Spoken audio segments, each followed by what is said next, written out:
Pilipinas, magandang araw po sa inyo, Luzon, Visayas at Mindanao. At syempre mga nakikinig sa atin abroad, hawak na po ang beat nila Marcoleta, nila Jinggoy Estrada, itong Senate Blue Ribbon Committee, ang pinakamakapangyarihan na komite dyan po sa Senado. At ang nag-iimbestiga sa mga kaso ng korupsyon dito sa Pilipinas. Pero magtaka ka, itong mga tao na to, na nandiyan sa Senate Blue Ribbon Committee, sila yung may mga kaso. Sila yung mga iniimbestigahan. Kaya nga hawak na nila ang beat. Naku po, kung dyan nga lang sa Senate Blue Ribbon Committee, hindi mo naman pagkakatiwalaan, committee pa lang yan ha, hindi pa yung kabuuhan ng Senado. Paano pa kapag umusad yung impeachment trial ni Sara Duterte? Committee pa lang eh. Nilagay ang mga tao na yan para protektahan ang kanilang mga sarili.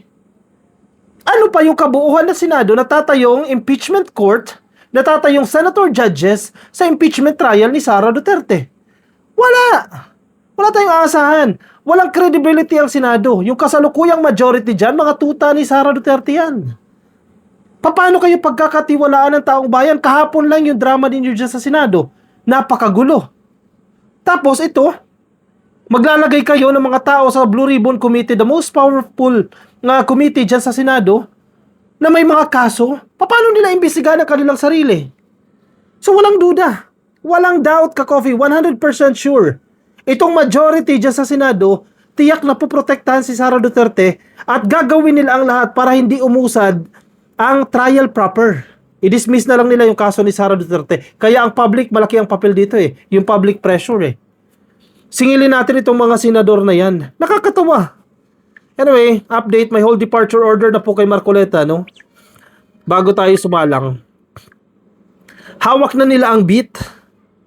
Ang tanong, iimbestigahan nyo ba yung mga sarili nyo? Definitely no. Oh, yan po yung bagong composition ng committee. Pia Cayetano, chairperson. Ang vice chairperson, si Jinggoy Estrada, na kinasuhan na ng plunder. Isa pang vice chairperson, dalawa yung vice chairperson no? Si Marcoleta na may kaso na rin pong plunder. Parehas may kaso ng plunder at ginawa pa nilang dalawa yung vice chairperson noon. Isa lang naman yan, si Erwin Tulfo lang naman yan eh. Anyari, bakit kailangan dalawa? Mga miyembro, Chis Escudero. Si Chis Escudero ay tumanggap ng pera mula sa kontraktor. Anong credibility ninyo? Inamin niya mismo yan, tumanggap siya. Nakalusot lang yan dyan sa Comelec, kesyo hindi daw personal money daw ng may-ari ng negosyo. Hindi ng kumpanya mismo yung nag-donate. Si Bongo. Diba? Si Amy Marcos. Si Robin Padilla, anong alam niyan?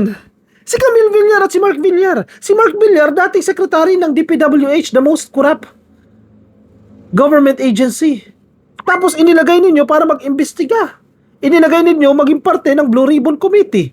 Katawa-tawa talaga kayo dyan. Ano to? Joke na lang to. Biru-biruan na lang ito. Diba?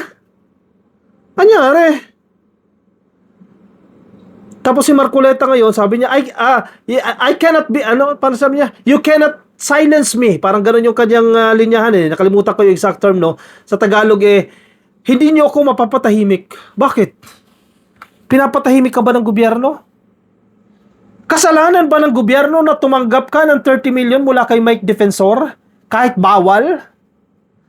Kasalanan ba ng gobyerno? Kasalanan ba ni PBBM na hindi mo nilagay sa SOSE mo yung mga campaign donations na natanggap mo? Tapos, I cannot be silenced. Yun ang sasabihin ninyo. Huy, maya naman kayo, I cannot be silenced. O you cannot silence me. Aba, matindi pala. At gawa-gawa lang daw yung kaso. Walang kinalaman ng gobyerno dyan sa pinaggagawa ninyo. Tapos ngayon, sisi nyo sa gobyerno. Lahat sisi nyo kay Marcos. Kayo yung may kagagawan yan? Ikaw yung tumanggap ng 75 million pesos na campaign donation? Actually, hindi pa campaign period, kaya nga naabsuelto ka dyan sa Comelec eh. May record sa BIR dahil binayaran nyo mismo yung tax. Pero alam mo yan, na bawal. Alinsunod sa Presidential Decree number 46 ba yan? I will not be silenced. That's the exact term, no? I will not be silenced. Marcoleta hits weaponized complaint against him. Sa madaling sabi po, may nagmamaniobra daw po, may nagko-control sa kaso na isinampa sa kanya. Definitely, may nag-control talaga yan. May mga taong complainant, hindi naman gawa-gawa yung mga complainant na yan eh. Lahat naman yan weaponized. Ang tanong sino? Siyempre, sisisi nyo sa Marcos administration. Sisisi nyo sa gobyerno. Pero yan, nabalik ko sa inyong tanong eh. Anong kinalaman ng gobyerno? Siya ba yung tumanggap ng 75 million? Di niya naman dininay yan na tumanggap siya ng 75 million. Siya ba yung hindi nagdeklara? Diba? Senator Rodante Marcoleta, May 25, denounced what he described as a politically motivated complaint filed against him before the Office of the Ombudsman, adding that the case was intended to intimidate independent voices in the Senate. Wow! To intimidate independent voices in the Senate. Independent ka ba? Independent ka ba? Di ba pasok ka nga sa Judas 13? Paano naging independent? Intimidate independent voices in the Senate. Di ba kayo ngayong majority dyan? Paano i-intimidate? Kayo ngayong majority dyan, kayo yung 13.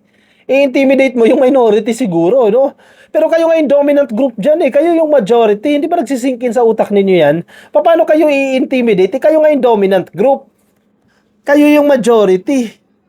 In a privileged speech, Marcoleta said the complaint filed by the Field Investigation Bureau of the Office of the Deputy Ombudsman for Luzon was perfectly timed and formed part of a broader effort to pressure lawmakers who refuse to conform to political interest. Wait lang. Perfectly timed. Ganda raw ng timing. Balik ko sa inyo yung tanong ha. Yung pag-agaw ninyo kay Tito Sotto sa leadership dyan sa Senado, it was also perfectly timed. The same day, itatransmit yung articles of impeachment galing sa House of Representatives. Then, you change the leadership. Pinapasok ninyo si Bato. Pinalitan ninyo si Tito Sotto. Yun yung perfectly timed. Ibabalik ko sa inyo. Masakit ba? Perfectly timed. Yan, perfectly timed din kasi yung ginawa ninyo. Diba? And parte na po ito ng mas malawak na effort para i-pressure yung mga mambabatas who refuse to conform to political interest. Kumbaga penalty ito, kaparusahan ito ng kung sino man kapag ikaw hindi sumasang-ayon, you do not conform sa political interest ng mga tao na yan. Again, sino ba yung tumanggap ng donasyon? Sinama mo ba kami dyan? Parang sa, di ba sa mag-asawa, sa hirap at ginawa magkasama, sa ginawa, ikaw lang yan ikaw lang yung nakinabang sa 75 billion pesos. Tapos ngayon, pananagutin ka na dyan sa 75 billion pesos, ang idadahilan mo, politically motivated yan, that was perfectly timed.